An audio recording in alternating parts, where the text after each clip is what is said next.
C'est le nouveau visage de la conquête spatiale. À 40 ans, Sophie Adenau a été choisie comme astronaute. Pour moi, c'est un métier qui n'a vraiment pas de genre. Mais bien entendu, je suis consciente que le travail, il est encore en cours pour que les femmes puissent accéder à ce genre de poste. C'est très important.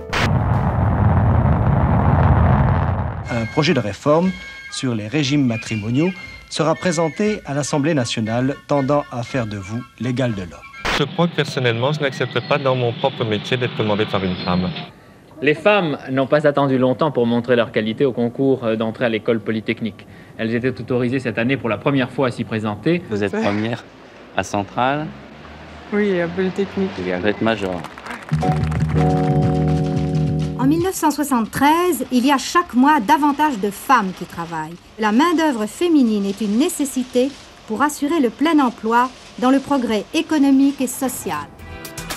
Le projet de loi adopté ce matin s'articule autour d'un principe fondamental, la non-discrimination professionnelle entre hommes et femmes. Il y a des discriminations flagrantes. Et pour les réduire, il faut attaquer sur tous les terrains. L'égalité des chances, cela commence par la possibilité d'acquérir la même formation que les hommes. Malheureusement, après le baccalauréat, le lycée tout d'abord, la famille ensuite, n'incite pas les filles à aller vers les carrières d'ingénieurs. Mon père a longtemps cru que j'en serais pas capable, il le croit encore d'ailleurs je pense, et j'ai décidé de me battre toute seule. Que pensez-vous des femmes chirurgiennes? Je ne sais pas si je me laisserai opérer par elles.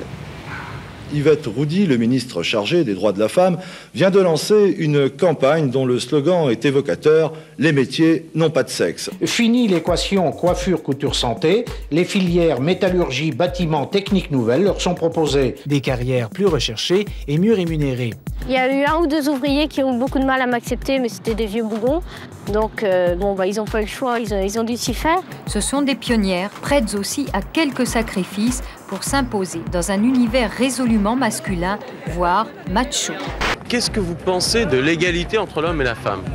No commento. Il faut que les mentalités changent et ça se fera pas du jour au lendemain. Combattre les préjugés. L'association Elle Bouge souhaite motiver les filles afin qu'elles s'orientent vers les filières scientifiques. C'est bien d'avoir une mixité parce qu'on n'a pas le même point de vue quand on travaille. C'est 2 choses différentes et c'est complémentaire. Les femmes, c'est pas rentable. Elles sont malades 1 semaine par mois. Le sexisme ne faiblit pas en entreprise.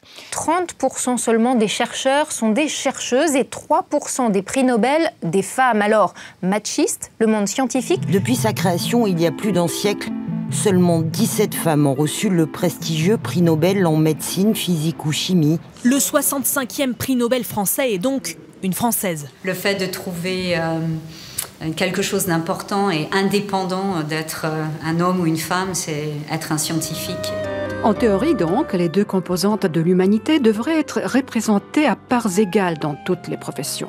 Il y a autant de talent chez les filles que chez les garçons, donc il n'y a absolument aucune raison pour qu'il y ait une disparité. C'est un objectif qui est atteignable, mais pour lequel il faut que la société se mobilise.